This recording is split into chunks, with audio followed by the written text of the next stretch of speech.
করেছিল, যেটা ব্যর্থ হয়েছে, সেটা 24-এর গণ অভ্যুত্থানকে মুখোমুখি দাঁড় করানোর একটা অপচেষ্টা তারা করেছিল। অথচ গণ অভ্যুত্থানের সময়ও সবচেয়ে বড় রাজনৈতিক দল যারা মুখ্য ভূমিকা পালন করেছে সেটা বাংলাদেশ জাতীয়তাবাদী দল বিএনপি।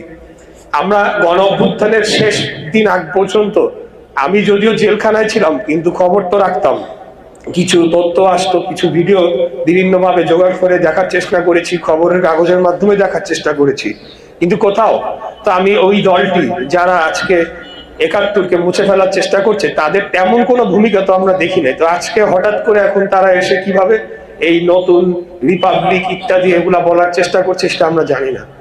তাদের কত বড় দুঃসাহস হলে তারা 16ই ডিসেম্বর আমাদের বিজয় দিবস এবং 26শে মার্চ আমাদের স্বাধীনতা দিবস সেটাকে প্রশ্নবিদ্ধ করার চেষ্টা করে, কত বড় দুঃসাহস তাদের হয়েছে।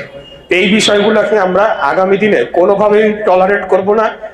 মুক্তিযুদ্ধের বিষয়ে জিরো টলারেন্স নীতি আমরা অবশ্যই নিব। যারা মুক্তিযুদ্ধকে মানবে না তাদেরকে আমরা প্রয়োজন হলে বাংলাদেশের নাগরিকত্ব বাতিল করে দিয়ে তাদেরকে আমরা দেশ থেকে মুক্তিযুদ্ধ হয়েছিল দেখেই আমরা স্বাধীন বাংলাদেশ পেয়েছি। সেই স্বাধীন বাংলাদেশে যারা বেড়ে উঠেছে, স্বাধীন বাংলাদেশের বাতাসে নিঃশ্বাস গ্রহণ করে তারা জন্মগ্রহণ করে বেড়ে উঠেছে, তারা এখন যদি 24-এ এসে ভিন্ন একটা বয়ান দাঁড় করানোর চেষ্টা করে সেটা তো আমরা মেনে নিব না। তাদেরকে আমরা ভালোভাবে বোঝানোর চেষ্টা করব।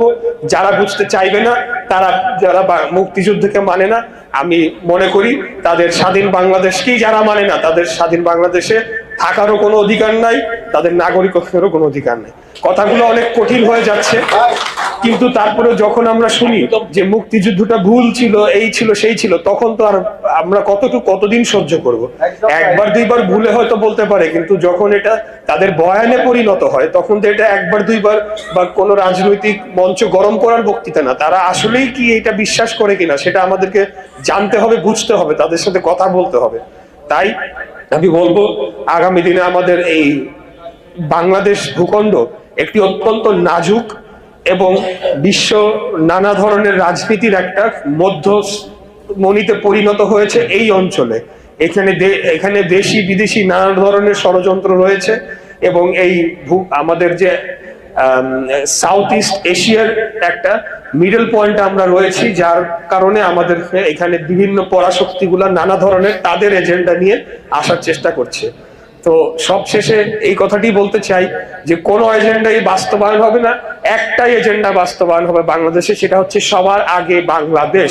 বাংলাদেশ করতে কোনো ছাড় দেওয়া হবে না এবং সেটা আমরা নির্বাচনের পরে আমরা আমাদের যথাযথ পদক্ষেপ